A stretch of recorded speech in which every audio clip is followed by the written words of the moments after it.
പേര് പ്രേമൻ സാർ മനോഹരമായിട്ട് പരിചയപ്പെടുത്തി. സന്തോഷ് എന്നാണ്. കോഴിക്കോട് ജില്ലയിലാണ് ഞാൻ ജനിച്ച് വളർന്നത്. വളരെ പിന്നോക്കാവസ്ഥയിൽ നിൽക്കുന്ന ഒരു മേഖലയാണ്, നിങ്ങൾക്കറിയാം, കിഴക്കൻ മേഖലകൾ. ആ കിഴക്കൻ മേഖലയിൽ ഒരു വളരെ സാധാരണ കുടുംബത്തിലാണ് ഞാൻ ജനിച്ചത്.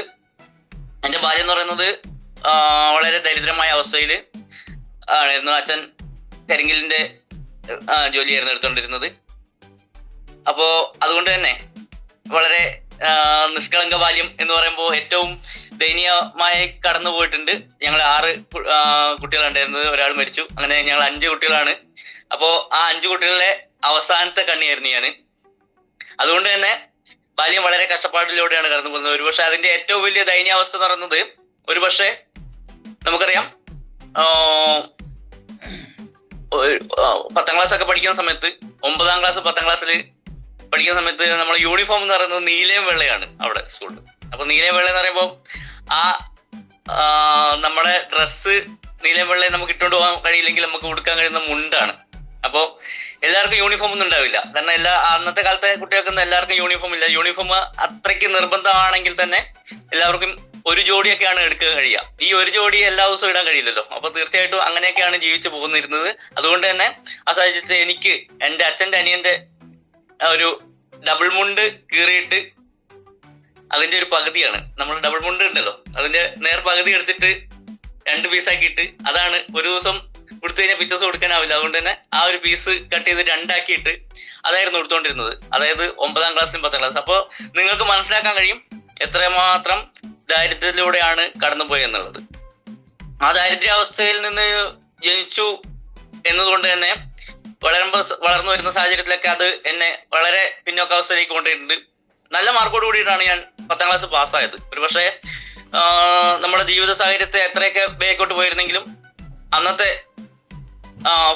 ഫസ്റ്റ് ക്ലാസ്സോട് കൂടിയിട്ട് SLC 1997ലാണ് 1997ലാണ് ഞാൻ SLC പാസ്സാകുന്നത്. അപ്പോൾ നല്ല മാർക്കോട് കൂടി പാസ്സായി. തൊട്ടടുത്ത് നമ്മുടെ കോളേജ് എന്ന് പറയുന്നത് മടപ്പള്ളി കോളേജാണ്. അന്ന് പ്രീ ഡിഗ്രിയാണ്. നമ്മളെ +1 +2 വന്നിട്ടില്ല, അതിന് മുമ്പുള്ളതാണ്. അപ്പം അവിടെ ഫസ്റ്റ് അലോട്ട്മെന്റ് നമ്മൾ ഇവിടുന്ന് കൊടുക്കുമ്പോൾ അലോട്ട്മെന്റിൽ ഫസ്റ്റ് തന്നെ കിട്ടി. അന്നേരം നമുക്ക് വേണ്ടതൊരു 3000 രൂപ അവിടെ അടയ്ക്കണം. അതോടൊപ്പം തന്നെ പുസ്തകം വാങ്ങണം. പിന്നെ അതിന്റെ ബാക്കി ചെലവുകളൊക്കെ വരുന്നുണ്ട്. ഒരു ഏകദേശം ഒരു 5000 രൂപയോളം നമുക്ക് ടോട്ടലി ചെലവ് വരുന്നുണ്ട് സാഹചര്യത്തിൽ.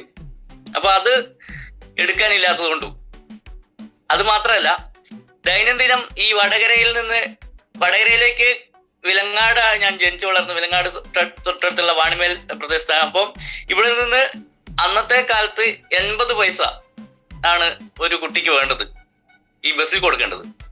ഈ 80 പൈസ അങ്ങോട്ടും 80 പൈസ ഇങ്ങോട്ടും. അപ്പോൾ 1.60. മടപ്പള്ളി കോളേജിലേക്ക് ഡയറക്റ്റ് ബസ്സില്ല. അപ്പോൾ വടകര ഇറങ്ങിയിട്ട് 2ാമത് ബസ് കയറി പോകണം. അപ്പോൾ ഏകദേശം അന്നത്തെ ഒരു കാലത്ത് ഒരു 3 രൂപയോളം വേണം. ഈ പൈസ ഇല്ലാത്തത് കൊണ്ട് എന്നോട് പറഞ്ഞത്, മോന് പഠിക്കാൻ നിൽക്കണ്ട, പഠിച്ചു കഴിഞ്ഞാൽ ഇത്രയും ചെലവ് താങ്ങാൻ ആവില്ല എന്ന് പറയുമ്പോൾ തന്നെ സാഹചര്യം മനസ്സിലായിട്ടുണ്ടാവും. അപ്പോൾ ആ പൈസ മുടക്കി നമ്മളെ പഠിപ്പിക്കാനുള്ള സാഹചര്യം ഉണ്ടായിരുന്നില്ല. നല്ല മാർക്കോട് പാസ്സായി. പക്ഷെ എൻ്റെ ചേച്ചിയുടെ ഭർത്താവ് പറഞ്ഞു, പരിചയത്തിലുള്ള ഒരു ഇൻഡസ്ട്രി ഉണ്ട്, ആ ഇൻഡസ്ട്രിയിൽ നീ കയറിക്കോ, ഞാൻ പോയി പറയാം. അങ്ങനെ അദ്ദേഹം പറഞ്ഞതിന്റെ പേരിൽ നമ്മള് SLC റിസൾട്ട് വന്ന സാധാരണ എല്ലാവരും ആ റിസൾട്ട് കൊണ്ട് നമ്മൾ എങ്ങോട്ടാ പോവുക, എല്ലാവരും അറിയിക്കുകയും മറ്റ് അടുത്ത എങ്ങോട്ട് എവിടെ പഠിക്കാൻ പോകണം എന്നുള്ളതിനെ പറ്റി ചിന്തിക്കുന്ന പോലെ ഞാൻ നേരെ ഒരു ഇൻഡസ്ട്രിയിലേക്ക് കയറുകയാണ് ചെയ്തത്. മെയ് 13ാം തീയതി, ഇപ്പൊ മെയ് 13ാം തീയതി കഴിഞ്ഞു, ഏകദേശം വന്നു തോന്നുന്നു അല്ലേ. മെയ് 13ാം തീയതി അപ്പം മറ്റന്നാളാണ്. ഏകദേശം 1997 മെയ് 13ാം തീയതിക്ക് വെൽഡിങ്ങിന്റെ ജോലിക്ക് ഞാൻ കയറി. ആ വെൽഡിങ്ങിന്റെ ജോലിക്ക് കയറി അത് വളരെ പെട്ടെന്ന് തന്നെ പഠിച്ചെടുക്കുകയും അതുകൊണ്ട് തന്നെ ഞാൻ നിത്യജീവിതത്തിലേക്ക് കഴിഞ്ഞ് ഫാമിലി ലേശം നമുക്ക് എന്താ ഒരു വരുമാന മാർഗങ്ങളിൽ നമ്മുടെ വരുമാനം കുടുംബത്തിന്റെ അത്താണിയായി മാറുന്ന ഒരു അവസ്ഥ ഉണ്ടായി. അപ്പോ ഏട്ടന്മാരെല്ലാം വിവാഹം കഴിക്കുകയും അവരൊക്കെ മാറി പോയി. അതുപോലെ തന്നെ പെങ്ങന്മാരുടെ വിവാഹം ഒക്കെ കഴിഞ്ഞു. അപ്പൊ നാട്ടില് നമ്മള് നിൽക്കുന്ന ഒരു അവസ്ഥ വന്നു. നാട്ടില് മാത്രമേ ഉള്ളൂ.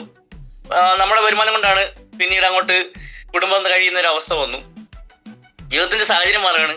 ജീവിതത്തിൽ ഒരിക്കലും ഒരു മുന്നൊരുക്കം, നല്ല ജീവിതത്തെ പറ്റി നമുക്കറിയില്ല. കാരണം നമ്മൾ കണ്ടിരിക്കുന്നത് ചുറ്റുപാടും നോക്കുമ്പോൾ എല്ലാം കാണുന്നത് വളരെ സാധാരണക്കാരായ ആൾക്കാർ തിങ്ങിപ്പാർക്കുന്ന ഒരു 4 സെന്റ് കോളനിയിലാണ് ഞാൻ ആ സമയത്ത് താമസിച്ചുകൊണ്ടിരുന്നത്. കാരണം അത്രയ്ക്ക് ദാരിദ്ര്യാവസ്ഥയാണ്.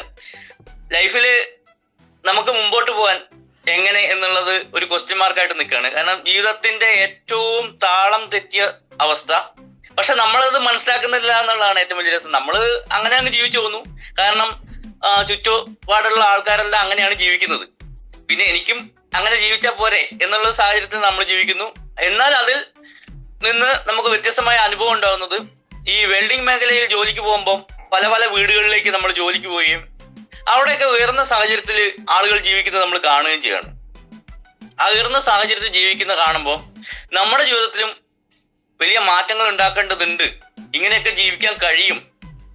നമ്മളെക്കാൾ അവരൊന്നും വലിയതായിട്ട് എന്തോ സംഭവം ചെയ്തിട്ടല്ല, എന്നാൽ ജീവിതത്തിൽ വലിയ നേട്ടങ്ങൾ ഉണ്ടാക്കുന്നുണ്ട് എന്ന് മനസ്സിലാക്കിക്കൊണ്ട് ഞാനും ഈ ഒരു മേഖലയെ മാറ്റിപ്പിടിച്ച് കുറച്ചും കൂടി ബെറ്റർ ആക്കി ചെയ്യാം. നമ്മൾ ചെയ്യുന്ന കാര്യം തന്നെ നന്നായിട്ട് പഠിക്കുകയും ആ സമയം കൊണ്ട് തന്നെ ഒരു 5-6 വർഷം കൊണ്ട് തന്നെ ആ മേഖലയിൽ ഞാനൊരു അഗ്രഗണ്യനായി മാറുകയും സ്വന്തമായിട്ടൊരു ഇതൊക്കെ തുടങ്ങാം എന്നുള്ള സാഹചര്യമൊക്കെ വന്നു. ആ ഇടയ്ക്ക് എന്ത് ചെയ്തു വെച്ചാൽ, സ്വാഭാവികമായിട്ടും നമ്മളെല്ലാവരും ആ ഒരു എന്താ പറയാ പ്രായത്തിന്റെ ഉണ്ടാവല്ലോ, ഓരോ കാലഘട്ടം കഴിയുന്നതനുസരിച്ച് കുടുംബത്തെ സെക്യൂർ ആക്കുക, അല്ലെങ്കിൽ നമുക്ക് തന്നെ ഒരു കുടുംബം ഉണ്ടാക്കുക എന്നൊക്കെ സാഹചര്യം നമ്മൾ വന്നു. സ്വാഭാവികമായിട്ടും 23 വയസ്സാകുമ്പോഴത്തേക്ക് ചെറിയ പ്രായത്തിൽ തന്നെ ഞാൻ വിവാഹം കഴിച്ചു. നിങ്ങൾക്കറിയാം, ജിജി മാഡം ഇന്ന് DTC റാങ്കിലാണ്. അപ്പോ അവരെയാണ് വിവാഹം കഴിച്ചത്. ഈ അവസരത്തിൽ ഞാൻ എൻ്റെ ഫാമിലിക്ക്, കാരണം കട്ട സപ്പോർട്ട് കിട്ടുന്നതുകൊണ്ട് മാത്രമാണ് എനിക്ക് ഇന്ന് ഇവിടെ നിന്ന് നിങ്ങളോട് സംസാരിക്കാൻ കഴിയുന്നത്. അപ്പോൾ ആ സാഹചര്യത്തിൽ ഇപ്പോൾ ജന്മം തന്ന മാതാപിതാക്കൾക്കും എൻ്റെ ഫാമിലിയിലുള്ള മുഴുവൻ ആളുകൾക്കും അതോടൊപ്പം തന്നെ സർവശക്തനായ ദൈവത്തിന് ഞാൻ നന്ദി പറയാണ്. കാരണം എനിക്കിവിടെ ഇരുന്ന് ഇത് സംസാരിക്കാൻ കഴിയുന്നുണ്ടെങ്കിൽ അത് എൻ്റെ ഫാമിലിയുടെ ഒരു സപ്പോർട്ട് കൊണ്ട് മാത്രമാണ്. തീർച്ചയായിട്ടും അങ്ങനെ വിവാഹം കഴിച്ചു. വിവാഹം കഴിച്ച് അപ്പോൾ ജോലി നമ്മൾ എടുത്തുകൊണ്ടിരിക്കുന്ന സാഹചര്യത്തിൽ വരുമാനം പോരാ. അങ്ങനെ ഞങ്ങൾ നിൽക്കുന്ന നാട്ടിൽ നിന്ന് എൻ്റെ പെങ്ങള് ഒരു മലപ്പുറത്താണ് ഉണ്ടായിരുന്നത്. അവരുടെ അടുത്തേക്ക് പോയി അവിടെ ജോലി നോക്കുന്നു. ഒരു 5 വർഷക്കാലം ഞാൻ മലപ്പുറത്താണ് ഉണ്ടായിരുന്നത്. മലപ്പുറത്ത് ജോലി ചെയ്തു. എൻ്റെ കുടുംബം നല്ല രീതിയിലേക്ക് വന്നു. ഫാമിലിയിലേക്ക് ഞാനും ജിജി മാഡം മാത്രമേ ഉള്ളൂ അവിടെ. അപ്പോൾ നല്ല രീതിയിലേക്ക് ഒരു മാറ്റം വന്നു. ആ ഇടയ്ക്ക് ഒരു 3 വർഷം കഴിയുമ്പോൾ ഒരു കുട്ടി ജനിച്ചു, മൂത്ത മോള്. അപ്പോൾ ജീവിത സാഹചര്യത്തിൽ നമുക്ക് കുഴപ്പമില്ലാണ്ട് ജീവിച്ചു പോകാനുള്ള വരുമാനം നമുക്ക് കിട്ടുന്നുണ്ട്. അങ്ങനെയുള്ളൊരു ജീവിതത്തിനിടയ്ക്ക് അങ്ങനെ മുൻപോട്ട് പോകുന്നു. 5 വർഷം കഴിയുമ്പോഴത്തേക്ക്, ഏകദേശം വിവാഹം കഴിഞ്ഞ് 5 വർഷം ആകുമ്പോഴത്തേക്ക് ഒരു മോനും കൂടി ജനിച്ചു. ആ മോൻ ജനിച്ചപ്പോൾ ഫാമിലിക്ക് എന്താ പ്രത്യേകത വെച്ചാൽ, ഞങ്ങളെ ഫാമിലിയിൽ ആൺകുട്ടികൾ കുറവാണ്. ഞങ്ങളെ മക്കൾക്ക് എല്ലാം പെൺകുട്ടികളാണ്. അപ്പോൾ ആൺകുട്ടി ജനിച്ചപ്പോൾ എല്ലാവരും കൂടെ പറഞ്ഞു, ഇനി ആൺകുട്ടി ജനിച്ച സ്ഥിതിക്ക് നാട്ടിൽ വന്ന് നിൽക്കണം എന്ന് പറഞ്ഞു. ഞാൻ തിരിച്ച് വീണ്ടും നമ്മുടെ കോഴിക്കോട് ഈ പറഞ്ഞ 4 സെന്റ് കോളനിയിൽ വന്ന് താമസിക്കുന്ന സമയത്തൊക്കെ വീടൊന്നും ഇല്ല. വീടുണ്ടോ എന്ന് വെച്ചാൽ ഒരു വീടുണ്ട്, ഒരു താൽക്കാലിക ഷെഡും അതിനോടൊപ്പം താമസിക്കാനുള്ള സൗകര്യം മാത്രമേ ഉണ്ടായിരുന്നുള്ളൂ. പക്ഷെ ആ സമയത്ത് തന്നെ അച്ഛന്റെ ഒരു മരണം വരുന്നു. അച്ഛന്റെ മരണത്തോടുകൂടി ആ വീട് ഒന്ന് പുതുക്കി പണിയുക എന്നുള്ളൊരു സാഹചര്യം വരേണ്ടി വന്നു. കാരണം അത്രയ്ക്ക് അവസ്ഥയാണ്. അങ്ങനെ ഇരിക്കുന്ന ഒരു 7 വർഷക്കാലത്തോളം ഞാനൊരു താൽക്കാലിക ഷെഡ് കെട്ടി ആ ഷെഡിലാണ് ജീവിച്ചിട്ടുണ്ട്. ഇത് ഇത്രയും കാര്യങ്ങൾ ഞാൻ പറയാൻ കാരണം, എന്റെ ഒരു പഴയ അവസ്ഥ എന്താണെന്ന് നിങ്ങൾക്ക് ബോധ്യപ്പെട്ടാൽ ഒരു പക്ഷേ ജീവിതത്തിൽ ഇപ്പൊ ദുരിതം അനുഭവിക്കുന്ന ഒരുപാട് മാറ്റങ്ങൾ ഉണ്ടാക്കാൻ കഴിയും. അങ്ങനെ ഇരിക്കുന്ന സാഹചര്യത്തിൽ ഞാൻ സ്വന്തമായിട്ട് എന്ത് ചെയ്യുന്നു, ഈ ഒരു കമ്പനി തുടങ്ങുന്നു. വെൽഡിംഗ് മേഖലയിൽ സ്വന്തമായിട്ട് കമ്പനി തുടങ്ങി. സ്വന്തമായിട്ട് ജീവിതത്തിൽ എന്തെങ്കിലും മാറ്റം വരുത്തണം എന്ന് ആഗ്രഹം ഉണ്ടായി. അപ്പോൾ ഞാൻ വെൽഡിംഗ് മേഖലയിൽ സ്റ്റീൽ മാത്രം എടുത്തുകൊണ്ട് സ്റ്റെയർകേസിന്റെ ഒക്കെ വർക്കിന് വേണ്ടിയിട്ട് ഞാനൊരു സ്ഥാപനം തുടങ്ങി. ആ സ്ഥാപനത്തിലൂടെ പിന്നീട് ഒരുപാട് നേട്ടങ്ങൾ ഉണ്ടാക്കാൻ സാധിച്ചു. എനിക്ക് ഒരുപാട് വരുമാനം ഉണ്ടാക്കാനും ജീവിത നിലവാരം കുറച്ചും കൂടി ഉയർത്താൻ സാധിച്ചു. അങ്ങനെ വീടിന്റെ ഒരു പരിപാടി ഇങ്ങനെ ചെയ്യണം എന്ന് ആഗ്രഹിച്ചുകൊണ്ടിരിക്കുന്ന സമയത്താണ് ലൈഫ് പദ്ധതി എന്നൊരു പദ്ധതി വരികയും ആ പദ്ധതിയുടെ ഭാഗമായി 2018 കൂടിയിട്ട് എനിക്ക് പദ്ധതി പാസ്സാവുകയും ആ പദ്ധതിയുടെ ഭാഗമായി എനിക്ക് 2018 പദ്ധതി പാസ്സായി ആ ഒരു ലൈഫിന്റെ വീട് കിട്ടി. വീടിന്റെ പണി സ്റ്റാർട്ട് ചെയ്തു. ഏകദേശം അതിന്റെ ആദ്യഘട്ടം എന്നുള്ളത് എനിക്ക് 2019 ആദ്യ ഗഡു കിട്ടുന്നത്. അതിന്റെ ഭാഗമായിട്ട് 2019 തുടങ്ങിയ സമയത്ത് ഞാൻ ജോലി ചെയ്യുന്നത് മറ്റ് മേഖലകളിലൊക്കെ ഓമശ്ശേരി അങ്ങോട്ടൊക്കെ നിന്ന് പല കമ്പനികളുടെയും ജോലി ഏറ്റെടുത്ത് ചെയ്യുന്നു. ആ സാഹചര്യത്തിൽ ഒരു സുപ്രഭാതത്തിൽ ഒരു വ്യക്തി എന്നോട് വന്നിട്ട് പറഞ്ഞു, സന്തോഷേ, ജീവിതത്തിൽ രക്ഷപ്പെടാൻ പറ്റിയൊരു ഓപ്പർച്യൂണിറ്റി ഉണ്ട്, വേണമെങ്കിൽ അതെടുക്കാം. അപ്പൊ ഞാൻ പറഞ്ഞു, ഞാനിപ്പോ ചെയ്തുകൊണ്ടിരിക്കുന്ന മേഖലയിൽ കുറച്ചൊക്കെ മുമ്പേ ഉള്ള അവസ്ഥയിൽ നിന്ന് മാറ്റം വന്നിട്ടുണ്ട്. അദ്ദേഹത്തിന്റെ പേര് സുനി എന്നാണ്. സുനി എന്റെ ഫ്രണ്ടാണ്. അപ്പൊ എന്നോട് പറയുമ്പോൾ അദ്ദേഹം പറയുന്ന കാര്യം, അദ്ദേഹത്തിന്റെ ജീവിതത്തിൽ ഒരുപാട് നേട്ടങ്ങൾ ഉണ്ടാക്കാൻ അദ്ദേഹത്തിന് കഴിയും. അപ്പോ അപ്പൊ ഞാൻ ചോദിച്ചു എന്താണ് മാർക്കറ്റിംഗ് ആണെന്ന് എന്നോട് പറഞ്ഞു. ഞാൻ ചോദിച്ചു എന്താണ് പ്രൊഡക്റ്റ്. അപ്പൊ പറഞ്ഞു പേസ്റ്റ് ഉണ്ട്, സോപ്പ് ഉണ്ട്, ഹെയർ ഓയിൽ ഉണ്ട്.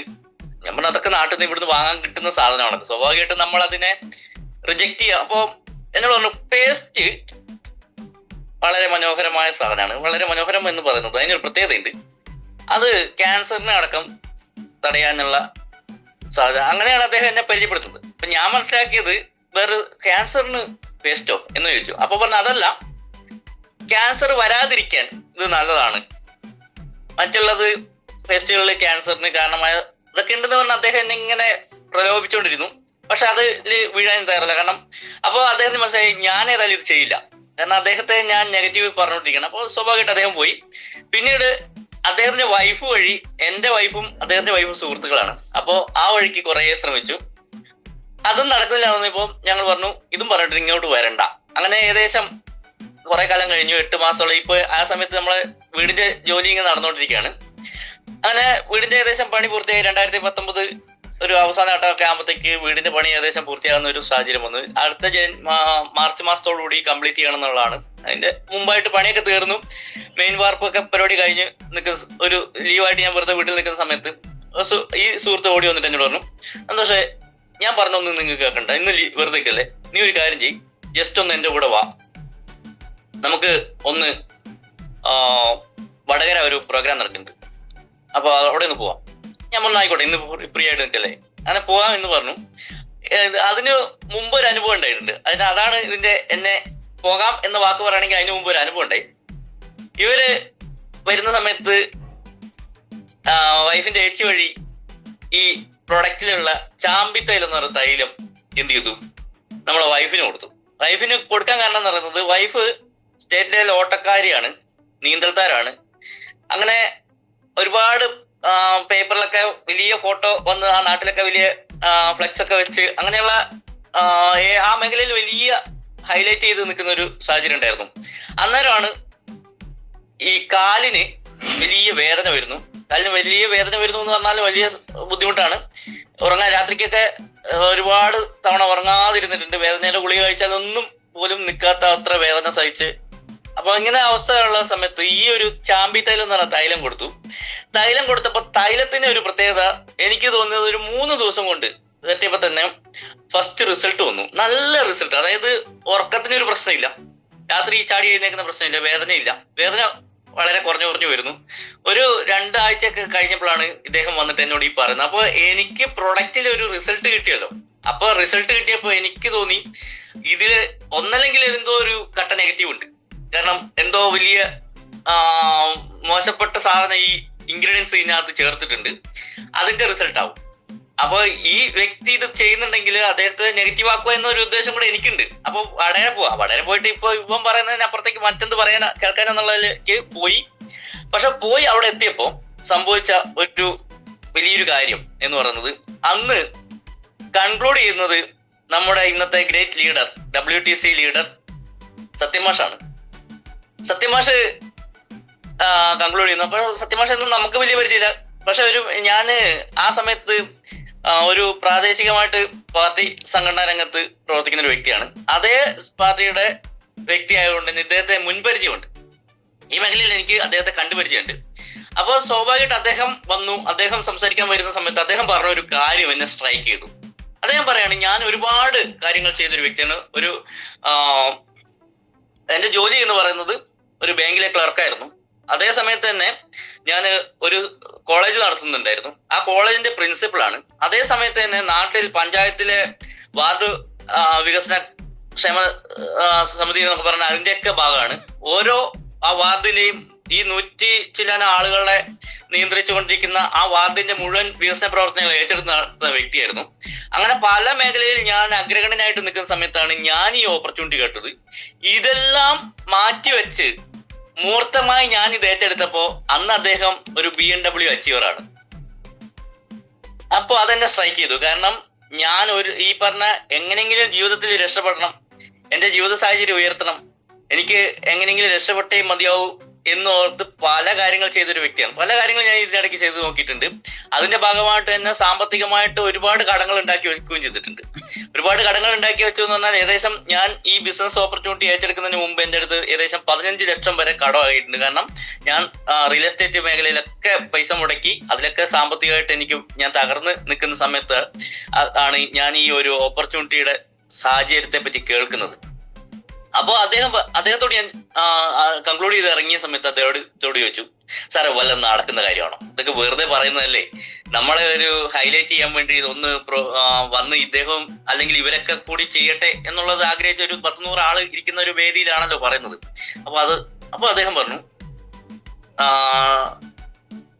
ഞാൻ പറഞ്ഞു ഈ മേഖലയിൽ കൂടെ ഞാൻ ഉണ്ടായിരുന്നു, അദ്ദേഹം നിൽക്കുന്ന സംഘടനാ രംഗത്ത് ഞാനുണ്ട് എന്നൊക്കെ പറഞ്ഞ് അദ്ദേഹത്തെ ബോധ്യപ്പെടുത്തിയപ്പോൾ അദ്ദേഹം പറഞ്ഞു, സന്തോഷേ ഒരു കാര്യം ചെയ്യ്, സന്തോഷ് സാർ എന്നാ പറഞ്ഞത്, സന്തോഷ് സാർ ഒരു കാര്യം ചെയ്യ്, ഈ ഇതിന്റെ ഒരു ട്രെയിനിങ് ഒരു 4 ദിവസം കഴിഞ്ഞിട്ട് കണ്ണൂർ നടക്കുന്നുണ്ട്. സാർ ആ ട്രെയിനിങ്ങിൽ ഒന്ന് വാ.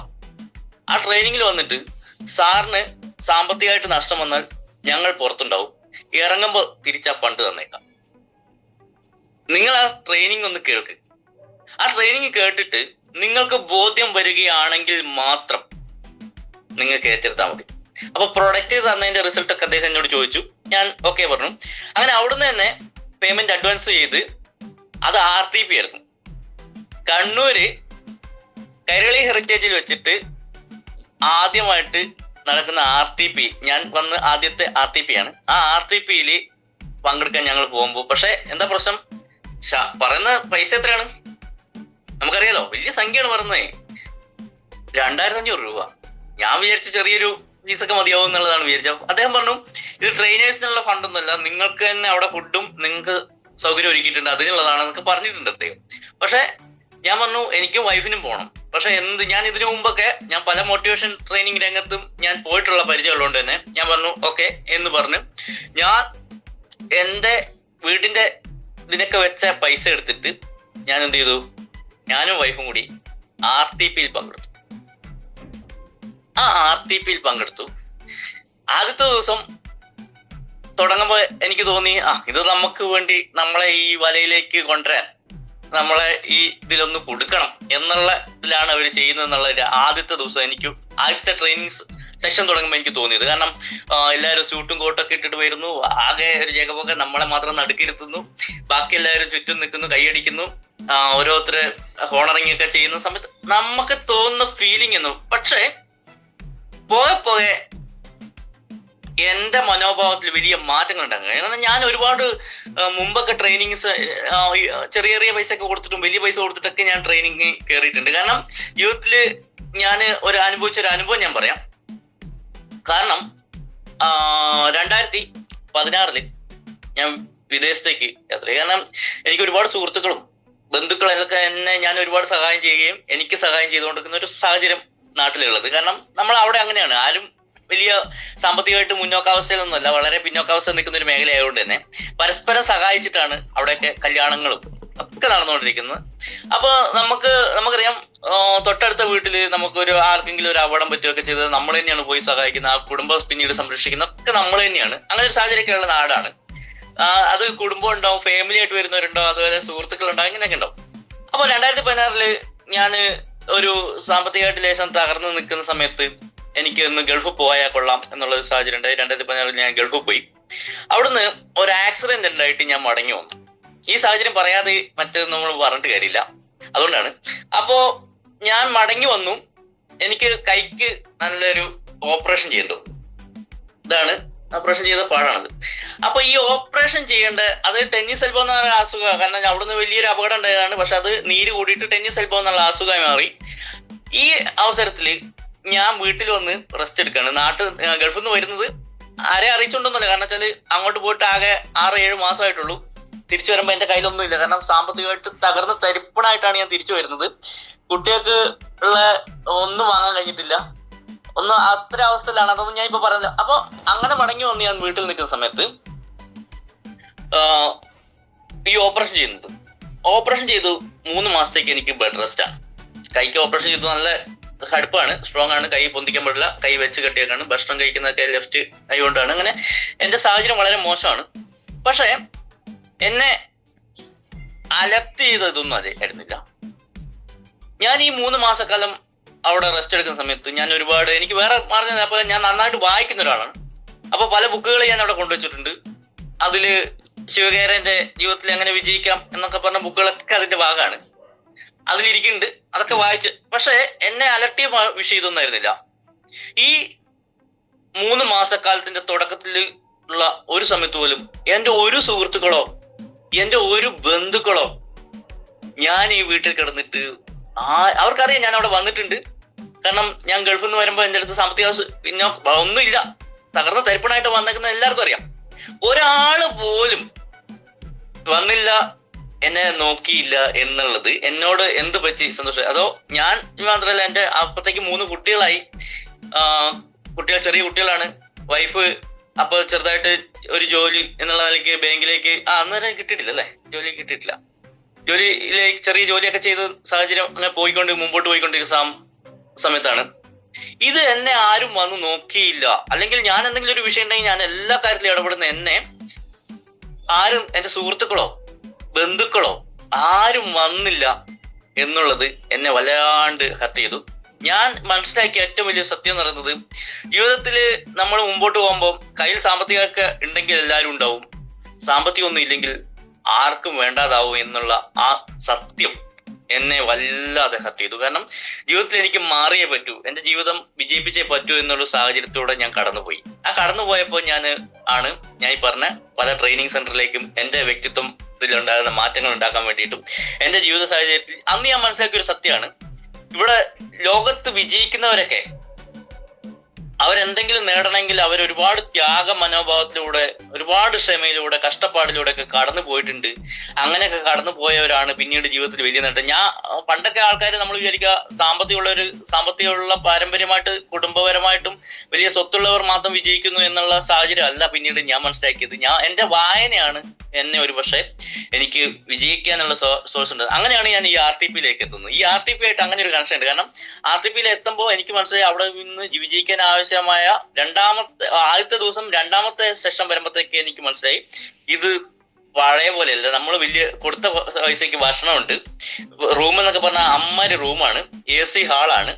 അപ്പോൾ ഇതൊക്കെ സാഹചര്യം നമ്മളെ മനസ്സിലാക്കിയപ്പോൾ അന്ന് കിട്ടിയ RTPയുടെ ആദ്യത്തെ സെക്ഷൻ 2ാമത്തെ സെക്ഷൻ വരലോട് കൂടിയിട്ട് എനിക്ക് മനസ്സിലായി, ലോകത്ത് മാറ്റിമറിക്കാൻ കഴിയുന്ന ഏതൊരു സാധാരണക്കാരനും അസാധാരണമായി വിജയിക്കാൻ കഴിയുന്ന ഒന്ന് മെനക്കെട്ടാൽ എന്റെ ലൈഫിലും വലിയ മാറ്റങ്ങൾ ഉണ്ടാക്കാൻ കഴിയുന്ന ഒരു ഓപ്പർച്യൂണിറ്റിയാണ് ഇതെന്ന് എനിക്ക് മനസ്സിലായി. അത് കഴിഞ്ഞ് കടന്നു വന്നത് സെക്ഷനിൽ സത്യം മാഷും അതുപോലെ തന്നെ സോമകുമാർ സാറൊക്കെ പറഞ്ഞു വന്നത്, അവരൊക്കെ നടന്നു വന്ന വഴിയിലൂടെ നമുക്കും നടക്കാൻ കഴിഞ്ഞാൽ, അവരപ്പോഴത്തേക്ക് ഏകദേശം 7-8 വർഷത്തോളം അവർ പിന്നിട്ടുണ്ടായിരുന്നു. അപ്പൊ ആ പിന്നിട്ട വഴി അവർ കടന്നു വന്ന് BMW ബെൻസും മറ്റേ ജാഗോറും ഒക്കെ എടുത്തിട്ടുണ്ട് എന്ന് പറഞ്ഞപ്പോ ആ 4ാമത്തെ ദിവസമാണെന്ന് ഓർക്കണം നമ്മൾ ഇത് കേട്ടിട്ട് അന്നൊരു തീരുമാനം എടുത്തു. ഞാനും വൈഫ് അപ്പത്തേക്ക് ബാങ്കിലെ ജോലിയൊക്കെ എടുത്തിട്ടുണ്ടായിരുന്നു. ബാങ്കിലെ ജോലിയും അതേപോലെ തന്നെ ഞാൻ എൻ്റെ വെൽഡിംഗ് മേഖലയിലെ ജോബ്, അതായത് എനിക്ക് ഏകദേശം 2-3 വെൽഡിംഗ് സെറ്റുമായിട്ട് വലിയ ടീമുമായിട്ട് പോയി പണിയെടുക്കാൻ പറ്റിയ ഒരുപാട് ആളുകൾ എൻ്റെ കൂടെ ഉണ്ട്. ആ ജോലിയും അത് കമ്പനിയുടെ ഫുൾ വർക്ക് നമുക്ക് തന്നേക്കാണ്. അത് വർഷങ്ങളോളം എടുക്കുന്ന വർക്കാണ്. ആ വർക്ക് പൂർണ്ണമായിട്ട് ഒഴിവാക്കിക്കൊണ്ട് ഞാൻ ഫുൾ ടൈം കരിയറായിട്ട് ഈ ബിസിനസ് ഏറ്റെടുക്കാൻ ഞാൻ തീരുമാനിച്ചു. അതാണ് RTPയുടെ പ്രത്യേകത. RTPയിലൂടെ അന്ന് ഒരു പക്ഷെ ഞാൻ ഇപ്പൊ ഇവിടെ ഇരിക്കുമ്പോൾ ഇന്ന് ഞാൻ ഉണ്ടാക്കിയ നേട്ടങ്ങളൊക്കെ നിങ്ങളോട് പറയാം. സമയമുണ്ടല്ലോ സാർ അല്ലേ? ഓക്കെ. അപ്പോ സമയം എത്ര മണി വരെയാണെന്ന് എനിക്ക് കൃത്യമായിട്ട് അറിയില്ല. നിങ്ങൾ എങ്ങനെയാണ് തുടർന്ന് സമയം 9 മണി. അപ്പോ ഞാൻ RTP കഴിഞ്ഞ് ഞാൻ ഏറ്റെടുത്തു. ഈ RTPയിലൂടെ ഞാൻ മനസ്സിലാക്കിയ ഒരു കാര്യം എന്ന് പറയുന്നത്, എന്റെ സ്വപ്നങ്ങൾ, എനിക്ക് ഒരുപാട് സ്വപ്നമുണ്ട്. കാരണം ദാരിദ്ര്യത്തിന്റെ അങ്ങേയത്തല 4 സെന്റ് കോളനിയിലെ ലൈഫ്, ദരിദ്രമായ ജീവിതം, ലൈഫിന്റെ വീട്, അതോ മഞ്ഞക്കാർഡ്, നമ്മുടെ കാർഡ് ഉണ്ടല്ലോ, നമ്മുടെ കാർഡ് എന്ന് പറയുന്നത്, അതായത് ഒരു വ്യക്തിയെ മഞ്ഞക്കാർഡ് എന്ന് പറയുമ്പോൾ അതിദരിദ്രരായ ഒരു വ്യക്തിയായിട്ട് ഞാൻ എൻ്റെ നാട്ടിലൂടെ നടന്ന് ഞാൻ പലതും എൻ്റെ ലൈഫ് ചേഞ്ച് ചെയ്യാൻ വേണ്ടി ശ്രമിച്ചെങ്കിലും ഒന്നും വിജയിച്ചിട്ടില്ല എന്നുള്ളത് ഒരു യാഥാർത്ഥ്യമാണ്. കാരണം അതൊക്കെ വിജയിക്കാൻ വേണ്ടി ചെയ്തപ്പോ ഒക്കെ ഞാൻ കടത്തിലേക്ക് പോയി. 15 ലക്ഷം കടമുണ്ട്. അപ്പോഴാണ് ഞാൻ എൻ്റെ ജോലിയിൽ നിന്ന് നിത്യവരുമാനം കിട്ടിയാൽ തന്നെ എനിക്ക് ജീവിച്ചു മാത്രമേ ഉള്ളൂ. കടങ്ങളൊക്കെ വീട്ടണമെങ്കിൽ വർഷങ്ങൾ എടുക്കുന്ന എനിക്ക് നല്ല ബോധ്യമുണ്ട്. ഏറ്റെടുത്തു. ഏകദേശം ഏറ്റെടുത്ത് ഈ കാര്യങ്ങളെ പറ്റി പഠിക്കാൻ ഞാൻ ഏറ്റെടുത്ത് വീട്ടിലേക്ക് വന്നു. മടങ്ങി വന്ന ഞാൻ, സാറ് നേരത്തെ സൂചിപ്പിച്ച മാതിരി എനിക്കൊരു അനുഭവം എന്ന് പറയുന്നത്, ഞാനൊരു 3 ദിവസം രാത്രി ഉറങ്ങിയിട്ടില്ല. കാരണം എനിക്ക് ഉറങ്ങാൻ കഴിഞ്ഞില്ല. RTP കഴിഞ്ഞ 3 ദിവസം ഞാനൊരു തീരുമാനമെടുക്കാനുള്ള തീരുമാനത്തിലാണ്. ഒരു ശക്തമായ തീരുമാനം എടുക്കണമെങ്കിൽ അതിന് പിന്നിൽ ഒരുപാട് കാര്യങ്ങൾ ആലോചിക്കുന്നുണ്ട്. കാരണം എൻ്റെ ലൈഫ്, മക്കള് വളർന്നുകൊണ്ടിരിക്കുകയാണ്. അപ്പം കുട്ടികൾക്ക് പഠിക്കണം, വീട് പണി പൂർത്തിയാക്കിയിട്ടില്ല. അപ്പൊ അങ്ങനത്തെ കുറെ പ്രശ്നങ്ങളുണ്ട് എൻ്റെ മുമ്പിൽ. പിന്നെ ഈ പ്രൊഡക്റ്റ് എടുത്ത് സ്റ്റാർട്ട് ചെയ്യണമെങ്കിൽ ഒരു ബിസിനസ് ആണ് സ്റ്റാർട്ട് ചെയ്യുന്നതെന്നെല്ലാം ബോധ്യമുണ്ട്. അത് വെറുതെ 5000 രൂപ 10,000 രൂപ എടുത്തിട്ട് അതിനെ ഒരു ഷെയിം ചെയ്യാൻ ഞാൻ തയ്യാറല്ല. അപ്പൊ എൻ്റെ ചിന്തകൾ മാറി. അങ്ങനെ 3 ദിവസം ഉറക്കവഴി ഞാൻ എഴുതി വെച്ചു, ഞാൻ എന്തൊക്കെ ആയിത്തീരണം, അതിനെന്തൊക്കെയാണ് വഴി, ഞാൻ എത്ര വർഷം എടുത്താലാണ് എനിക്കൊന്ന് വിജയിക്കാൻ കഴിയുക, അതിന് ഞാൻ എന്തൊക്കെ ശ്രമിക്കണം, ഞാൻ എന്തൊക്കെ എടുക്കണം എന്ന് ഞാനൊരു ലിസ്റ്റ് തയ്യാറാക്കി. ആ ലിസ്റ്റ് തയ്യാറാക്കാനുള്ള പണിയായിരുന്നു 3 ദിവസത്തോളം ഉറങ്ങില്ല. വൈഫും വീട്ടിലുള്ളവരൊക്കെ പേടിച്ചു പോവാണ്. കാരണം ചില സമയത്ത് ഞാൻ കിടന്നുറങ്ങുന്ന സമയത്ത് ഞാൻ ഇറങ്ങി മുറ്റത്ത് കൂടെ നടക്കുകയാണ്. കാരണം എനിക്കൊരു തീരുമാനം എടുക്കണം, എനിക്ക് വിജയിക്കണം. എന്റെ ജീവിതത്തിൽ പരാജയപ്പെട്ടവനായി ഞാൻ ഇന്ന് തുടരുകയാണ്. ആ തുടരുന്ന സമയത്ത് എനിക്ക് എന്റെ ജീവിതത്തിൽ മാറ്റം വരുത്താൻ എനിക്ക് കഴിയണം. ആ ശക്തമായ ഒരു തീരുമാനം എടുക്കണമെങ്കിൽ ആ തീരുമാനത്തിലേക്ക് എത്തിയ വിജയിക്കുകയോ ഇല്ലയോ എന്നുള്ളത് ഉറപ്പുവരുത്തണം. ആ ഉറപ്പുവരുത്താനാണ് ഞാൻ ഈ എടുത്ത ടൈം. പക്ഷെ RTP കഴിഞ്ഞ് ഞാൻ എടുത്ത എന്റെ തീരുമാനം നടപ്പിലാക്കാൻ വേണ്ടി ഞാൻ എന്ത് ചെയ്തു? ഞാൻ ഉറച്ച ഒരു തീരുമാനം എടുക്കാൻ എന്നെ പ്രേരിപ്പിച്ചു. 4 ദിവസം കൊണ്ട് ഞാൻ 4ാമത്തെ ദിവസം മുതൽ ഞാൻ ഫുൾ ഹാർഡ് വർക്ക് ചെയ്യാൻ തുടങ്ങി. ഹാർഡ് വർക്ക് എന്ന് പറഞ്ഞാൽ ഏകദേശം 16 മണിക്കൂറോളം ആ ദിവസങ്ങളിൽ ഞാൻ ഒരുപാട് ആളുകളെ പോയി കണ്ടു. ഒരുപാട് ആളുകള് എന്നെ റിജക്ട് ചെയ്തു, എന്നെ അപമാനിച്ചു. കുറെ ആളുകളെ എന്നോട് നീ ചെയ്യുന്ന മണ്ടത്തരാണ് ഒരുപാട് കാര്യങ്ങൾ പറഞ്ഞു. പക്ഷെ ഈ സത്യമാഷ പറയുന്ന ഒരു കഥയുണ്ട്. അതായത് ഒരു വേട്ടയ്ക്ക് ഒരു കൂട്ടം നായ്ക്കള് പോകുമ്പോ ഒരു മുമ്പ് നടന്ന നായ് ഒരു മുയല് ഒരു പൊത്തിലേക്ക് കയറി പോകുന്ന കണ്ടു. ആ പൊത്തിലേക്ക് കയറി പോകുന്ന കണ്ട നായ എന്ത് ചെയ്തു വെച്ചാൽ ഓടി പോയി കുരയ്ക്കാൻ തുടങ്ങി, മാന്താൻ തുടങ്ങി. അപ്പൊ ബേക്ക് വന്നവരൊക്കെ കുരക്കലും മാന്തലും ചെയ്യുന്നുണ്ട്. പക്ഷെ കുറെ നേരം കഴിഞ്ഞപ്പോഴത്തേക്ക് ഈ ബേക്ക് വന്നവരൊക്കെ വിട്ടുപോയി. അവര് എന്ത് ചെയ്തു? കുറെ നിർത്തി, മാന്തല് നിർത്തി. കാരണം എന്താ? അവര് കണ്ടിട്ടില്ല. കണ്ട നായി എന്ത് ചെയ്തു? അവിടുന്ന് മാറിയിട്ടില്ല. കണ്ട നായി ഈ പൊത്ത് മാന്തി പൊളിച്ച് വലിയ ഹോളാക്കി ആ മുയലിനെ പിടിച്ച പിന്നെ ആ പട്ടി അല്ലെങ്കിൽ ആ നായ് നിർത്തിയുള്ളൂ. അതേപോലെ അത് കണ്ട ഞാനാണ്. പുറകെ വന്ന ആൾക്കാർ എന്ത് പറഞ്ഞാലും ഞാനാണ് കണ്ടത്. ഞാൻ കണ്ടു ആ പൊത്തിലേക്ക് കയറി പോകുന്ന നായ്, ആ മുയലിനെ. അപ്പൊ കണ്ട നായ് എന്ന് പറയുന്ന നായായിട്ട് മുമ്പിൽ നടക്കുന്ന ഒരു വ്യക്തിയാണ് ഞാൻ. കാരണം എന്താ? എന്റെ മുമ്പിൽ ഇത് കൃത്യമായിട്ട് എനിക്ക് മനസ്സിലായി. പിന്നീട് പല RTPയിലേക്ക് പോകാൻ സാധിച്ചു, പല ട്രെയിനിങ്ങുകളിലൂടെ പോകാൻ സാധിച്ചു. അങ്ങനെ പോയപ്പോ ഞാൻ ഇന്നത്തെ നിലയ്ക്ക്, അതായത് ഇന്ന് ഞാൻ നിൽക്കുമ്പോ നിങ്ങൾക്ക് അഭിമാനത്തോടു കൂടി പറയാം, നിങ്ങളുടെയൊക്കെ ലീഡറായി നിൽക്കുന്നു എന്ന് പറയുന്നതിനേക്കാൾ ഏറ്റവും വലിയ എന്റെ അഭിമാനം എന്ന് പറയുന്നത് നിങ്ങളുടെ മുമ്പിൽ ഇങ്ങനെ ഇരുന്ന് സംസാരിക്കാൻ കഴിയുന്ന ഒരു ലീഡറായി മാറി എന്നുള്ളതാണ്.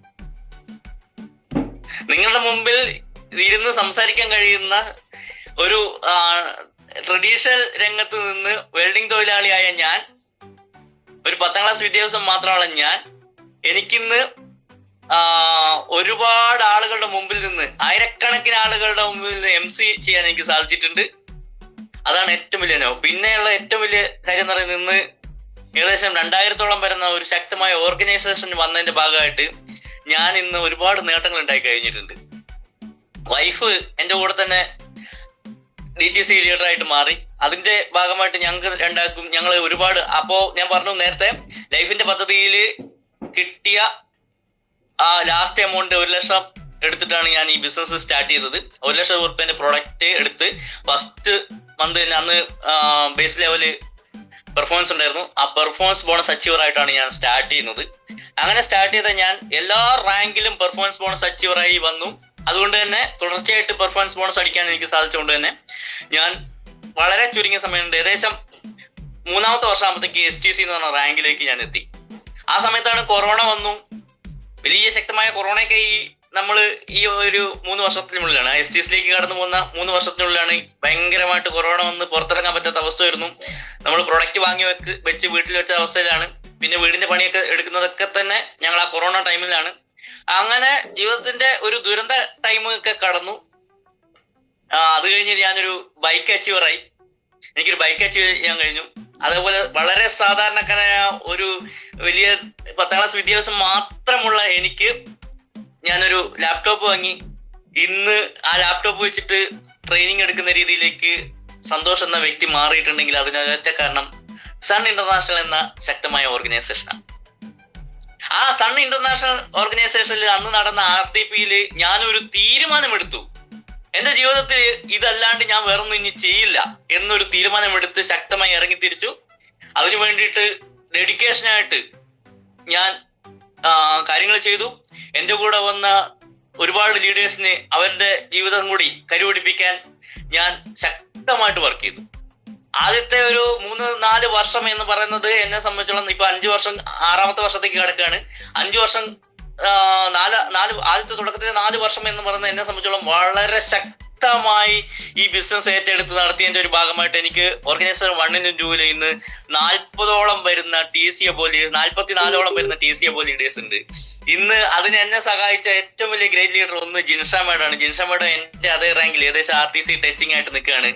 ആ ജിൻഷ മേഡത്തിന് ഈ സമയത്ത് ഞാൻ ഹൃദ്യമായി നന്ദി രേഖപ്പെടുത്തുകയാണ്. അതോടൊപ്പം തന്നെ ഓർഗനൈസേഷൻ ജോലി ജിജി മേഡാണ്. ജിജി മേഡത്തിനും ഈ അവസരത്തിൽ നന്ദി രേഖപ്പെടുത്തുന്നു.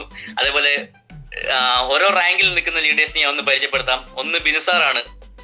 ബിൻസാർ ഇന്ന് വട്ടോളിയിൽ നിന്ന് സ്റ്റാർട്ട് ചെയ്ത് ലൈഫിന്റെ നല്ലൊരു നിലയിലേക്ക് ഉയർന്നുകൊണ്ട് അദ്ദേഹം ബിസിനസ് ചെയ്യാണ്. അദ്ദേഹത്തിന്റെ ഓർഗനൈസേഷനിൽ ഇന്ന് രാജേഷ് സാറ് അദ്ദേഹത്തെക്കാൾ ഉയർന്ന റാങ്കിൽ ZTC തൊട്ടടുത്താണ് 2 നിൽക്കുന്നത്. 3ാമതൊരാള് വിനീത് സാറാണ്. അതുപോലെ തന്നെ ആ ഒരു ഓർഗനൈസേഷനെ ഏകദേശം 10ഓളം TCA ലീഡേഴ്സിനെ ക്രിയേറ്റ് ചെയ്തുകൊണ്ടാണ് ബിൻസാർ ഇന്ന് വർക്ക് ചെയ്യുന്നത്. അപ്പോൾ നമുക്ക് കഴിവ് വേണമെന്നില്ല. നമ്മളെക്കാൾ കഴിവുള്ള ആളുകൾ നമ്മുടെ കൂടെ ജോയിൻ ചെയ്ത് കഴിഞ്ഞാൽ ആ ഒരു ഓർഗനൈസേഷൻ അവരങ്ങ് ഡെവലപ്പ് ആക്കിയോ. അതിന്റെ ഭാഗമായിട്ട് വന്നിട്ടുള്ളതാണ് ഇന്ന് നമ്മുടെ ഗ്രേറ്റ്, ഇന്ന് ഈ ഓപ്പർച്യൂണിറ്റി കണ്ടിന്യൂ ചെയ്തുകൊണ്ടിരിക്കുന്ന ധനീഷ് സാറ്. നിങ്ങളൊന്ന് ആലോചിച്ച് നോക്കൂ. ധനീഷ് സാറ് ഇന്ന് ആർമി ഉദ്യോഗസ്ഥനാണ്. അദ്ദേഹം ഒരുപാട് ഭാഷ സംസാരിക്കുന്ന, ഒരുപാട് കാര്യങ്ങൾ പഠിച്ച് കൈകാര്യം ചെയ്യുന്ന, യൂട്യൂബിലടക്കം ഈ ഒരു ഓർഗനൈസേഷന്റെ ഡീറ്റെയിൽസ്, അതായത് മൈ ലൈഫ് എന്ന എന്താണ്, എങ്ങനെയാണ് പഠിപ്പിക്കേണ്ടത്, എങ്ങനെയാണ് പഠിക്കേണ്ടത്, എങ്ങനെയാണ് കാര്യങ്ങൾ ബോധ്യപ്പെടേണ്ടത് എന്ന് അദ്ദേഹം ഇന്ന് ഓൺലൈനിലൂടെ കൃത്യമായിട്ട് ജനങ്ങളെ പഠിപ്പിച്ചുകൊണ്ടിരിക്കുന്നത്. ജനങ്ങളെ മുഴുവനാണ് പഠിപ്പിക്കുന്നത് അദ്ദേഹം, അല്ലാണ്ട് അദ്ദേഹത്തിന്റെ ഓർഗനൈസേഷൻ മാത്രമല്ല. അത്രയ്ക്ക് കഴിവുള്ള ലീഡേഴ്സ് നമ്മൾ ഇവിടെ ഒന്ന് പിടിച്ചു നിൽക്കാൻ തയ്യാറായാൽ നമ്മുടെ കൂടെ വരും. നമ്മുടെ കൂടെ വന്നപ്പോ ആരാ നേട്ടം? എനിക്കിപ്പോ ഹിന്ദി അറിയില്ല, സാറിന് അറിയാലോ. എനിക്ക് ഹിന്ദി മേഖലയിൽ വർക്ക് ചെയ്യണമെങ്കിൽ സാറില്ലേ. അപ്പോൾ നമുക്ക് കഴിവ് വേണം. എന്നേക്കാൾ കഴിവുള്ള ആളുകൾ ഇതിനോട് ഭാഗമായതുകൊണ്ട് മാത്രമാണ് ഞാൻ പറയുന്നത് ഇന്ന് എനിക്ക് RTC എന്ന റാങ്കിൽ ബ്രാൻഡ് ന്യൂ ആയിട്ട് കയറാൻ കഴിയുന്നത്. നിങ്ങളൊന്ന് ആലോചിച്ച് നോക്കൂ. ഞാൻ അന്ന് RTPയിൽ പങ്കെടുത്തില്ലെങ്കിലോ? എന്റെ ചോദ്യം അതാണ്. ഞാൻ അന്ന് RTPയിൽ പങ്കെടുത്തില്ലായിരുന്നെങ്കിൽ ആ ടീം ഉണ്ടാവോ? അതേപോലെ അപ്പുറത്തെ ഒരു സൈഡിലേക്ക് നോക്കാം. നബീസ മേഡം ZTC ആണ്, ഇപ്പൊ STC ആകാൻ പോവാണ്. അതേപോലെ ജാസ്മിന മേഡം ZTC ആണ്, STC ആകാൻ പോകുന്നു. അസ്ലം സാറ് ZTC ആണ്, STC ആകാൻ പോകുന്നു. അതേപോലെ മുനീറ മേഡം ZTCയിലേക്ക് വരാൻ പോകുന്നു. അങ്ങനെ ഒരുപാട് ലീഡേഴ്സ് പേരെടുത്ത് പറഞ്ഞാൽ മറന്നു പോകാൻ കഴിയുന്ന അത്ര രീതിക്ക് ഏകദേശം 20-ന് മുകളിൽ DTC പോലെ ലീഡേഴ്സ് എന്റെ ഓർഗനൈസേഷൻ വന്നു. എന്റെ കഴിവാണോ? ഇവിടെയാണ് പ്രശ്നം. നമ്മുടെ കഴിവില് നമ്മൾ സംശയിക്കുകയാണ്. എന്റെ കഴിവുകൊണ്ടല്ല, ഈ ഒരു ഓർഗനൈസേഷൻ നമ്മളെ പഠിപ്പിച്ച് ട്രെയിൻ ചെയ്ത് നമ്മളെന്ന ലീഡറാക്കി നമ്മളെന്ന ഒരു സാധാരണക്കാരനെ ലീഡറാക്കി മാറ്റുന്ന ഒരു പ്രോസസ്സിങ്ങിന്റെ പേരാണ് സൺ ഇന്റർനാഷണൽ ടീമിന്റെ സിസ്റ്റം. അങ്ങനത്തെ ആ സിസ്റ്റത്തിൽ നമ്മളൊന്ന് കയറി നിന്നു കൊടുക്കണ്ടേ? നിങ്ങൾ എന്നെ വിജയിപ്പിക്കുന്നു. എനിക്ക് വിജയിക്കണം എന്ന് പറയുമ്പോൾ നമ്മൾ ആ പ്രോസസ്സിങ്ങിന്റെ ഭാഗമായിട്ട് നിന്നു കൊടുക്കണമെങ്കിൽ ഒരൊറ്റ കാര്യമുള്ളൂ. ഞാൻ അതാ പറഞ്ഞു വന്നത്. ഞാൻ ഇത്രയും അവസ്ഥയിലൂടെ കടന്നുപോയ ഞാൻ RTPയിലൂടെ കടന്നുപോയത് കൊണ്ട് മാത്രമാണ് എനിക്ക് വിജയിക്കാൻ കഴിയുന്നത്. ഞാൻ ഒരു കാര്യം കൂടെ ഉറപ്പ് പറയാം, RTP പോയ എല്ലാവരും ഒന്നും വിജയിച്ചിട്ടില്ല. പക്ഷേ ഇവിടെ ഇന്നത്തെ കണക്ക് ഞാൻ കഴിഞ്ഞ ദിവസം കണക്കെടുത്ത് നോക്കുമ്പോൾ 2 കമ്പനിയിൽ 2 ക്രൗൺ അംബാസഡർ ആണുള്ളത്. അത് കഴിഞ്ഞാൽ നേരെ തൊട്ട് താഴെയുള്ള ഡയമണ്ട് ആയിട്ട് വരുന്നത് ഏകദേശം 40ഓളം വരുന്ന ആളുകളാണ്. അതിന് തൊട്ട് താഴെയുള്ള ഓരോ റാങ്കും എടുത്തു നോക്കിയാൽ ഇന്ന് 4000-ന് മുകളിൽ 5000-ഓളം വരുന്ന RTC അബോ ലീഡേഴ്സ്. നിങ്ങൾ മനസ്സിലാക്കേണ്ട, RTC എന്ന് പറയുമ്പോൾ കമ്പനിയിൽ നിന്ന് 10 ലക്ഷത്തിന് മേലെ വരുമാനം വാങ്ങിയ ആളുകളാണ്. അപ്പൊ അത്തരം വരുമാനം വാങ്ങിയ ആളുകൾ 5000-ന് മുകളിൽ. ഏകദേശം TC അബോ ലീഡേഴ്സ് വരുമാനം വാങ്ങി ഇന്ന് കമ്പനിയുടെ പ്രിവിലേജ് ആയ ഇൻഷുറൻസ് കവറേജ് നേടിയിട്ടുള്ള ഏകദേശം 85,000-ത്തിലധികം ആളുകൾ വർക്ക് ചെയ്യുന്ന ഒരു കമ്പനിയിലാണ് നമ്മളുള്ളത്. അപ്പോ ഈ കമ്പനിയിലെ ഏറ്റവും ടോപ്പസ്റ്റ് ആയിട്ട് നിൽക്കുന്ന ടീമാണ് സൺ ഇന്റർനാഷണൽ ടീം. ആ ടീമിൽ ഒരു RTP വെക്കുമ്പോൾ അത് പങ്കെടുക്കാൻ ഞാൻ പലവട്ടം എല്ലാ ലീഡേഴ്സിനോടും ഞാൻ പറയാറുണ്ട്, ജീവിതത്തിൽ നിങ്ങൾക്ക് മാറ്റം വരുത്തണോ RTP പങ്കെടുക്കണം. അപ്പൊ ഞാൻ പറഞ്ഞു, RTP പങ്കെടുത്തവരെല്ലാരും വിജയിച്ചിട്ടില്ല. പക്ഷെ വിജയിച്ച എല്ലാ വ്യക്തികളും RTPയിൽ പങ്കെടുത്തവർ മാത്രമാണ്. ഇപ്പൊ RTPയുടെ പ്രാധാന്യം മനസ്സിലായിട്ടുണ്ടാവല്ലോ. ഇന്ന് എനിക്കറിയുന്ന ഞാൻ അന്ന് വരുന്ന സമയത്ത് എന്നെ ഏറ്റവും വലിയ സപ്പോർട്ട് ചെയ്ത ഒരു ലീഡറാണ് ആകേഷ് കുമാർ സാറ്, അതുപോലെ പുഷ്പരാജ് സാറ്, ഷജി സാറൊക്കെ ഉണ്ട്. അന്ന് ഞാൻ വരുമ്പോ RTC എന്ന് പറഞ്ഞ റാങ്കിൽ നിൽക്കുന്ന അദ്ദേഹം, ഞാൻ വന്ന് ഏകദേശം 5 വർഷം പൂർത്തിയാക്കുമ്പോൾ അദ്ദേഹം ഇന്ന് സഞ്ചരിക്കുന്നത് 30 ലക്ഷത്തിന്റെ, അന്ന് സാധാരണക്കാരനായ ഒരു സാധാരണ കാറും കൊണ്ട് വന്ന അദ്ദേഹം ഇന്ന് 30 ലക്ഷത്തിന്റെ SUV 700-ലാണ് യാത്ര ചെയ്യുന്നത്. അതായിരുന്നു എന്റെ ഏറ്റവും വലിയ മോട്ടിവേഷൻ. ഞാൻ ഒരുപാട് നേട്ടങ്ങൾ ഉണ്ടാക്കിയിട്ടുണ്ട്. എനിക്കിപ്പോ 1 ലക്ഷത്തിന് മേലെ വരുമാനം വന്ന മാസം വരെ ഉണ്ട്. അത് ഏറ്റക്കുറച്ചിൽ വന്നാൽ പോലും ഇന്ന് 60,000-70,000 രൂപ മാസ വരുമാനം എനിക്ക് ലഭിക്കുന്നുണ്ട്. എന്റെ ലൈഫ് സെറ്റിലായി. അതിനുശേഷം ഞാനൊരു തീരുമാനം എടുത്തു. കഴിഞ്ഞ 2 വർഷം മുമ്പ് ഞാനൊരു തീരുമാനം എടുത്തു. ഞാൻ കോഴിക്കോട് ജില്ലയിൽ നിന്നുകൊണ്ട് വർക്ക് ചെയ്യാണ്. അപ്പോൾ അവിടെ നിന്നുകൊണ്ട് മാത്രം എനിക്ക് വിജയിക്കാൻ കഴിയില്ല. കാരണം അവിടെയൊക്കെ ഒരുപാട് നല്ല ശക്തമായ ടീമുണ്ട്. എനിക്ക് പുറത്തും കുറച്ച് ഹോൾഡറുള്ള ഏരിയ ഉണ്ട്. അങ്ങനെ ഞാൻ തൃശ്ശൂരേക്ക് മാറി. ഇന്ന് തൃശ്ശൂർ ഒറ്റപ്പാലത്ത് ഞാൻ ആ ഒറ്റപ്പാലത്തുള്ള വാടക വീട്ടിൽ നിന്നുകൊണ്ടാണ് ഇപ്പൊ നിങ്ങൾ കാണുന്നുണ്ടാവും. നല്ല അതിമനോഹരമായ ഒരു ക്വാർട്ടേഴ്സ് ആണ്. ഈ ക്വാർട്ടേഴ്സിന് ഏകദേശം നമുക്ക് ഒരു മാസം 7,000-8,000 രൂപയോളം കൊടുക്കണം വാടക. അതോടൊപ്പം തന്നെ കറണ്ട് ബില്ല്, വെള്ളത്തിന്റെ ബില്ലൊക്കെ കൊടുത്തുകൊണ്ട് ജീവിതത്തിന്റെ മറ്റൊരു തലത്തിലേക്ക് മക്കളൊക്കെ വലിയ പഠിച്ച് മൂത്ത കുട്ടി ഇപ്പൊ ഫാഷൻ ഡിസൈനിങ് ഡിപ്ലോമ കഴിഞ്ഞ് ജോലിക്ക് കയറി. അങ്കമാലി സീമാസിലുണ്ടായിരുന്നു. അപ്പൊ അവിടുന്ന് ഇപ്പൊ കുറച്ചും കൂടെ വരുമാനം കൂടുതൽ കിട്ടും എന്നുള്ളതിലേക്ക് പന്തളത്ത് ഒരു സ്ഥാപനത്തിലേക്ക് ജോലിക്ക് കയറി. അത് ഒരു വലിയ നമ്മുടെ അച്ചീവ്മെന്റ് ആണ്. അതോടൊപ്പം തന്നെ രണ്ടാമത്തെ കുട്ടി നവനീത് കണ്ണെന്ന് പറയും. അദ്ദേഹത്തെ ഇപ്പോ 17 കഴിഞ്ഞ് 18-ാമത്തെ വയസ്സായി. 17-ാമത്തെ വയസ്സിൽ അദ്ദേഹം നേപ്പാളിൽ സഞ്ചരിച്ചു. ധനീഷ് സാർ അതിന് വലിയ സപ്പോർട്ട് ചെയ്തൊരു വ്യക്തിയാണ്. ഡൽഹിയിൽ വന്നപ്പോൾ ധനീഷ് സാറാണ് അദ്ദേഹത്തെ വലിയ സപ്പോർട്ട് കൊടുക്കുക. അവിടെ അന്ന് ട്രെയിൻ ടിക്കറ്റ് ഒക്കെ അലോവ് ചെയ്ത് കൊടുക്കുകയൊക്കെ ചെയ്ത അദ്ദേഹമാണ്. അപ്പോൾ അദ്ദേഹത്തിനൊക്കെ കാര്യങ്ങൾ അറിയാം. 17-ാമത്തെ വയസ്സിൽ ഹിമാലയം കയറി അവിടെയൊക്കെ ട്രെക്കിംഗ് ഒക്കെ കഴിഞ്ഞ് ABC അന്നപൂർണ ബേസ് ക്യാമ്പിലൊക്കെ പോയി വന്നു. ഏകദേശം നമുക്ക് അതിന് നല്ലൊരു ചെലവ് വരുന്നുണ്ട്. ഏകദേശം 60,000 രൂപയുടെ മേലെ അതിന് എക്സ്പെൻസ് വന്നിട്ടുണ്ട്. അതിനൊക്കെ എനിക്ക് സാധിക്കുന്നത് ഈ ഒരു കമ്പനിയിൽ നിൽക്കുന്നതുകൊണ്ട് മാത്രമാണ്. ഇളയ കുട്ടി ഇപ്പൊ +2 പൂർത്തിയാക്കി. 10ാം ക്ലാസ് കഴിഞ്ഞ് ഇപ്പൊ റിസൾട്ടിന് വേണ്ടി വെയിറ്റ് ചെയ്യാണ്. അപ്പോ ഞാൻ പറഞ്ഞു വന്ന് ഇനിയും പറയാൻ ഒരുപാടേറെ ഉണ്ട്. പക്ഷെ ഒറ്റ കാര്യമാണ്, എന്റെ സ്വപ്നങ്ങൾക്ക് പിന്നാലെ എനിക്ക് വിജയിക്കാൻ വേണ്ടി ഞാൻ എടുത്ത ഡെഡിക്കേഷനും ഞാൻ എടുത്ത ക്ഷമയും ഞാൻ എടുത്ത ഡിറ്റർമിനേഷനും അതിന് എന്നെ സഹായിച്ച എൻ്റെ ഫാമിലിയും. നിങ്ങളും നിങ്ങളുടെ ഫാമിലിയോട് ചേർന്ന് നിന്നിട്ട് വേണം വിജയിക്കാൻ. ഒറ്റയ്ക്കൊന്നും വിജയിക്കുന്ന ഞാൻ ഒരിക്കലും പറഞ്ഞില്ല. നിങ്ങളുടെ ഫാമിലി നിങ്ങളെ സപ്പോർട്ട് ചെയ്യാണ്ട് ഈ ബിസിനസ് വിജയിക്കില്ല, ഗ്യാരണ്ടി.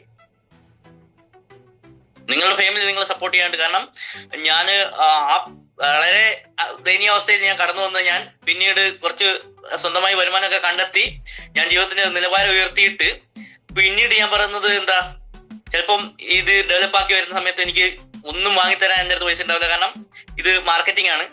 തുടക്കത്തിൽ തന്നെ വലിയ വരുമാനത്തിലേക്കൊന്നും പോയില്ല. പക്ഷെ പിന്നീട് വിജയിക്കുന്ന സമയം വരെ നിങ്ങൾ എനിക്ക് ഞാൻ ചിലപ്പോൾ നിങ്ങൾക്ക് കഞ്ഞിയേ തരുള്ളൂ, അതുകൊണ്ട് കഴിച്ച് നിൽക്കാൻ നിങ്ങൾ. അങ്ങനെ 3 വർഷത്തോളം അവർ ഭയങ്കരമായിട്ട് ശ്രമിച്ചിട്ടുണ്ട്. എന്റെ ഫാമിലിക്ക് എൻ്റെ മക്കളോടൊക്കെ എത്ര നന്ദി പറഞ്ഞാലും മതിയാവില്ല. ജിജിയെ വൈഫ് നിങ്ങൾക്കറിയാം, DTC ലീഡറാണ്. മക്കൾക്കൊന്നും വാങ്ങിക്കൊടുക്കാനില്ലാത്തൊരു അവസ്ഥയിലൂടെ അന്നേരമാണ് ഞങ്ങൾ ബൈക്കും എടുത്തിട്ട് 50 ഉറുപ്പ്യ എണ്ണ അടിക്കാൻ പൈസ ഉണ്ടെങ്കിൽ അത് എണ്ണ വെച്ചിട്ട് നമ്മൾ ഓടുമ്പോൾ ചില ദിവസങ്ങളിലൊക്കെ ഞങ്ങൾ വൈകുന്നേരം വരുമ്പോൾ ഞങ്ങൾക്ക് ഭക്ഷണം കഴിക്കാൻ പൈസ ഉണ്ടാവില്ല. വീട്ടിൽ വന്നാൽ ഉണ്ടാക്കി കഴിക്കാമല്ലോ. കണ്ണൂരിൽ നിന്നൊക്കെ ടീമുണ്ടാക്കി ഡെവലപ്പാക്കി ഇന്ന് ആ ടീം എന്ന് പറയുന്നത് വിനീഷ് സാറ്, എത്ര നന്ദി പറഞ്ഞാലും മതിയില്ല. വിനീഷ് സാറെ പോലെ ഒരു ZTC ലീഡർ അവിടെ വളർന്ന് വലിയ ഒരു ടീമായി മാറിക്കഴിഞ്ഞു. ഇന്ന് അവിടെ നല്ലൊരു ആക്റ്റീവ് ഡിസ്ട്രിബ്യൂട്ടേഴ്സ് മീറ്റ് ഒക്കെ സംഘടിപ്പിച്ചു. അങ്ങനെ വളരുന്ന ഒരു ടീമായി അവർ വളരുമ്പോൾ അതിന് പിന്നിൽ ഒരുപാട് ത്യാഗപൂർണമായ രാജേഷ് സാറ്, വിനു സാറൊക്കെ എത്ര നന്ദി പറഞ്ഞാലും മതിയില്ല. കാരണം അവർ അത്രയ്ക്ക് ഡെഡിക്കേഷൻ എടുത്തിട്ടുണ്ട്. അവരുടെ ലൈഫ് തന്നെയാണ് നമുക്ക് വേണ്ടിയിട്ട് വിട്ടുതന്നിട്ടുള്ളത്. അപ്പോൾ അത്തരം ലീഡേഴ്സ് ഒക്കെ നിങ്ങളുടെ കൂടെ കടന്നു വരണമെങ്കിൽ നിങ്ങൾ ഈ RTP ഉപയോഗപ്പെടുത്തണം. എല്ലാവർക്കും ഞാൻ സമയം കൂടുതൽ എടുക്കുന്നില്ല. ഇനി ഒരുപാട്, കാരണം ഇനി അങ്ങോട്ട് എനിക്ക് പറയാനുള്ളത് എൻ്റെ വന്നതിന്റെ ഭാഗമായിട്ട് എനിക്ക് അച്ചീവ്മെന്റ്സ് മാത്രമല്ല, ഒരുപാട് പ്രൊഡക്റ്റിൽ റിസൾട്ട് കിട്ടിയിട്ടുണ്ട്. ഒരുപാട് റിസൾട്ട്. ഏറ്റവും വലിയ റിസൾട്ട് എന്ന് പറയുന്നത് നമ്മുടെ വിനീഷ് സാർ അതാണ്. അതുപോലെ എനിക്ക് ഒരുപാട് റിസൾട്ട് ഉണ്ട്. ഏകദേശം 11ഓളം കുട്ടികൾ ഇല്ലാത്ത കുടുംബങ്ങളിലേക്ക് കുഞ്ഞിക്കാല് വന്ന ഒരു ചരിത്രം നമുക്കുണ്ട്. 11ഓളം നമുക്ക് അറിയാത്തത് ഇവര് മറ്റേ ടീം അംഗങ്ങൾ കൊടുത്തതൊക്കെ ഉണ്ടാവും. പക്ഷെ അറിയുന്നത് തന്നെ 11ഓളം കുട്ടികൾ. അതിൽ ഏറ്റവും പ്രധാനമായിട്ട് നമുക്ക് ബിജു സാർ കല്ലേരിയുടെ കുട്ടിക്ക് ഇപ്പൊ 3 വയസ്സ് പൂർത്തിയായിട്ടുണ്ടാവും. അപ്പൊ ഇതൊക്കെയാണ് എന്റെ എക്സ്പീരിയൻസ്. അത് മുഴുവൻ പറയാൻ ഇപ്പൊ സമയമില്ലാത്തതുകൊണ്ട് ഞാൻ ഇപ്പോ തൽക്കാലത്തേക്ക് നിർത്തുന്നു.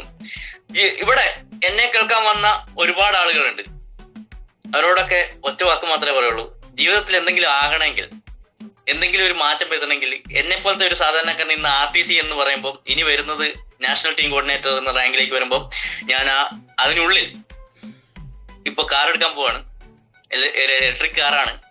ഒരു സാധാരണക്കാരൻ 4 സെന്റ് കോളനിയിൽ നിന്ന് വളർന്നിട്ട് ഇന്ന് ജീവിതത്തിന്റെ മറ്റൊരു തലത്തിലേക്ക് ഉയരാൻ സന്തോഷ് എന്ന വ്യക്തിക്ക് സാധിച്ചിട്ടുണ്ട്. നിങ്ങൾക്ക് എല്ലാവർക്കും സാധിക്കും. അതിന് ശക്തമായി ഏറ്റെടുക്കാനുള്ള ഒരു മനസ്സ് ഉണ്ടാക്കിയെടുക്കുക. ജീവിതത്തിൽ നിങ്ങൾക്ക് എല്ലാവർക്കും വലിയ നേട്ടങ്ങൾ ഉണ്ടാകട്ടെ. നിങ്ങളുടെ സംശയങ്ങളും ദൂരീകരിക്കാൻ ഞാൻ ഇവിടെ ഇരിക്കാം. തീർച്ചയായിട്ടും എല്ലാവർക്കും മൈ ലൈഫ് എന്ന ഈ ഒരു ഓർഗനൈസേഷന്റെ ഭാഗമായി നിൽക്കാൻ കഴിഞ്ഞതിൽ വലിയ കടപ്പാടും നന്ദി അറിയിച്ചുകൊണ്ട് നിർത്തുന്നു. Thank you.